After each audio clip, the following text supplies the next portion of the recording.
তাহলে আজকে কি আর পুজো হবে না? এত কম ফুলে কিভাবে পুজো সম্ভব? আজকে ছিল রাস পূর্ণিমা, তো প্রতি পূর্ণিমাতে আমাদের বাড়িতে পুজো হয়। তাই আজকে আমি আমার ছাদ বাগানে ফুল তোলার জন্য যাই এবং গিয়ে দেখি এত কম ফুল ফুটেছে, পুজো হবে কিভাবে?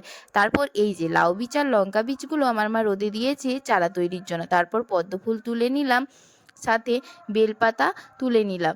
এই এই বেল গাছটি আমাদের ছাদের পাশেই রয়েছে, তো ছাদ থেকে এর পাতা তোলা যায়, তাই তুলে নিলাম। তারপর নিচে এসে আমার বাগানে গিয়ে দেখি এই গাঁদা গাছগুলিতে সবে কুড়ি এসেছে, এখনও ফুলও ফোটেনি। তারপর এই অ্যালামন্ডা গাছটিতে দেখি একটি ফুল ফুটেছে, সেটি তুলে নিয়ে মিনি টগরেরও কিছু ফুল তুলে নিলাম। তারপর দূর্বা ঘাস আর তার সাথে তুলসী পাতা আর একটি আমডাল নিয়ে এলাম। তারপর এই যে আমাদের ঠাকুর ঘর আর পুজোও ভালোভাবে হয়ে গেল। তো কম ফুলে কিভাবে পুজোটা ভালোভাবে হলো?